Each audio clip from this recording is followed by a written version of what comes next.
Our next read aloud about the War of 1812 is called Broad Stripes and Bright Stars. Do you know what a national anthem is? A national anthem is a patriotic song. People sing a national anthem to show that they are proud of their country. Do you know the name of our national anthem? In the United States, our national anthem is the Star-Spangled Banner. We sing it to show our pride in our country. We sing it before baseball games and other sporting events. We sing it on holidays like the 4th of July. Sometimes we sing it at school. The words to this song were written by Francis Scott Key during the War of 1812. Let's take a look at some vocabulary words in our read aloud today. The first word is confident. Having a feeling or belief that you can do something. The next word is inspired. To move a person to do something or think something. And the last word is port. A coastal location that has a harbor in which ships can dock. I want you to listen carefully to this read aloud, Broad Stripes and Bright Stars, to learn more about the events that inspired Francis Scott Key to write the Star-Spangled Banner. Let's begin. What happened after the British left Washington? Asked Adele as she looked down at her grandfather from the highest hay bale. As you can imagine, Grandfather Lafitte replied, the British were feeling very confident. They had defeated the U.S. Army in Washington and destroyed the capital. They planned to capture Baltimore next, which, at the time, was a very important port. What is a port? Asked Adele. A port is a town or city where ships stop to load and unload cargo. Baltimore was a deep water port, meaning that the water was deep enough for really big ships to sail in and dock there. Baltimore was a port where ships could send and receive goods such as flour, tobacco, and sugar, explained Grandfather Lafitte. Besides that, Baltimore is a central location between New York, Philadelphia, and Washington. But for the British, it would provide a place to land a huge invading army. So if the British destroyed the capital and then captured Baltimore, they would gain an advantage, said JP. That's right, said Grandfather Lafitte. Capturing Baltimore was a key part of the British plan. From there, they hoped to attack other important cities. But I will tell you what actually happened. The Battle of Baltimore can be divided into two parts, the battles on land and the battles at sea.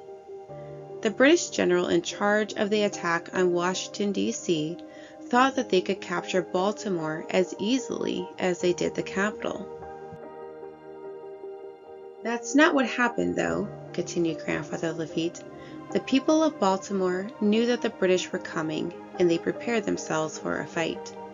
The general of the U.S. Army ordered that huge earth banks called entrenchments be built along the eastern side of the city.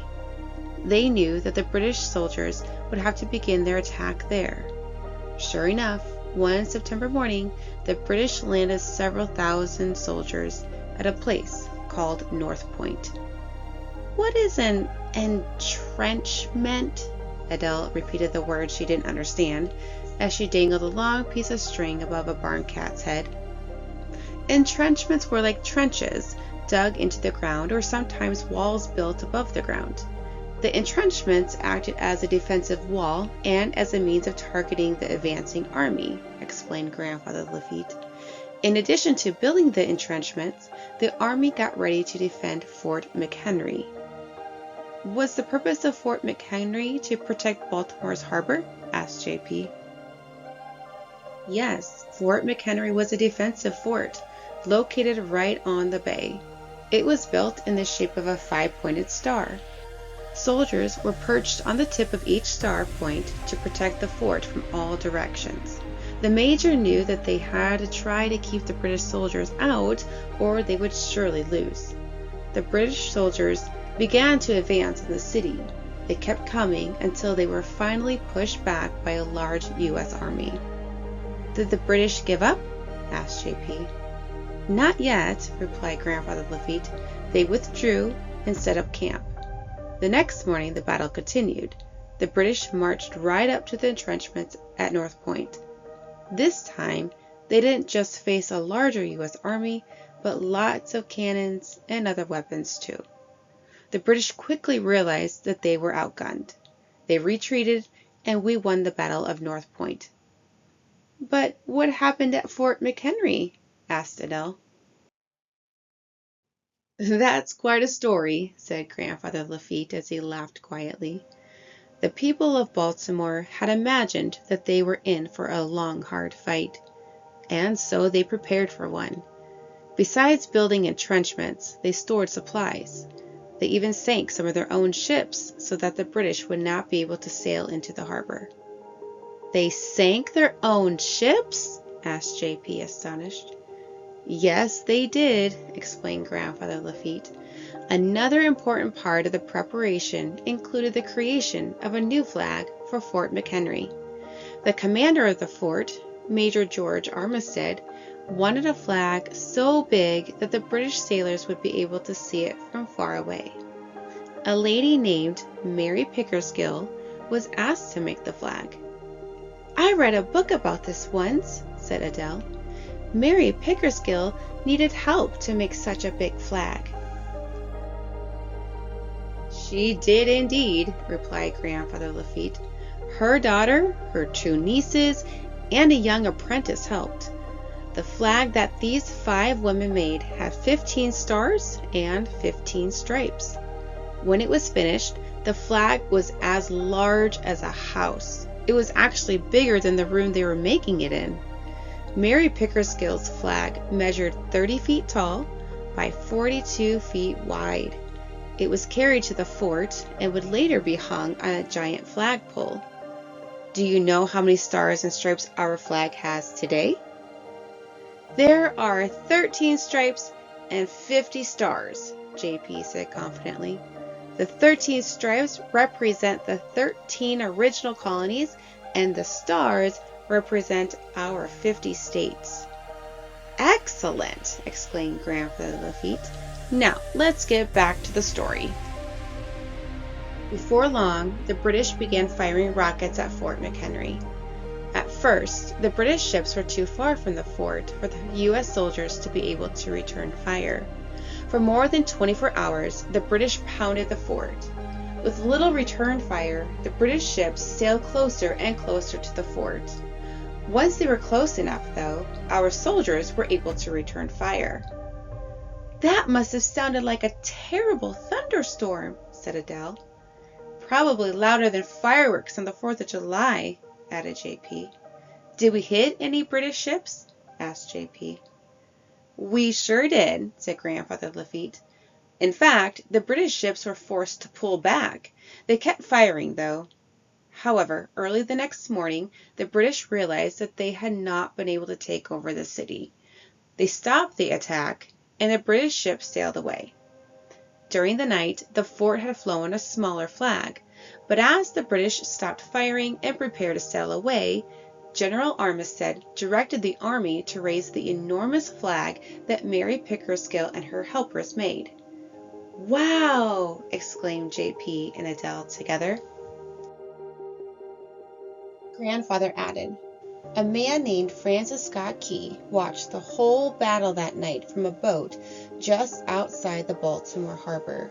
He saw bombs shooting through the air and watched the rockets rain down all through the day and into the night. As the sun came up, Francis Scott Key was still on the boat. When he watched the enormous flag flying, he knew that Baltimore had been saved. The United States won the battle." "Francis Scott Key wrote our national anthem," explained JP.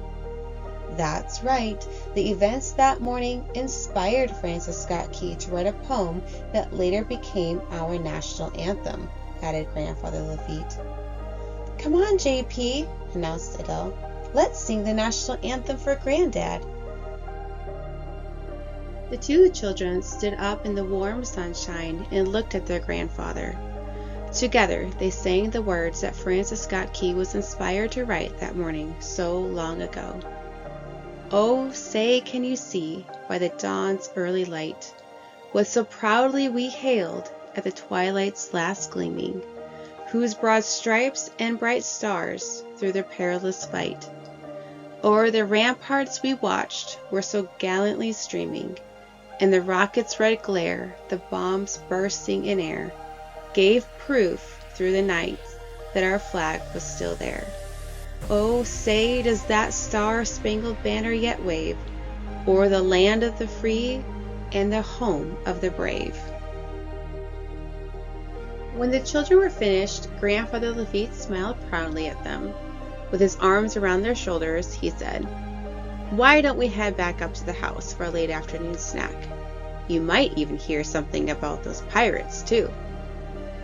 "Sounds good to me," said Adele as she scrambled down from the hay bales. "Ooh, pirates!" exclaimed JP. Then, together, the three walked back toward the house with their two furry friends at their heels.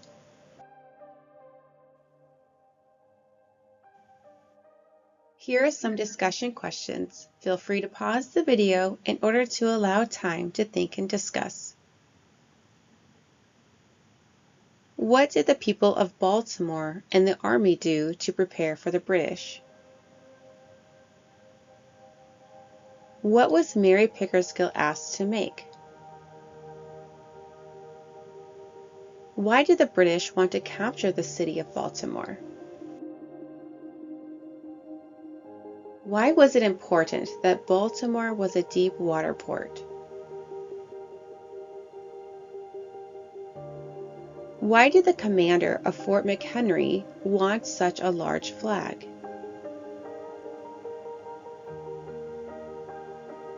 Why didn't the soldiers in the fort fire back at the British for a long time?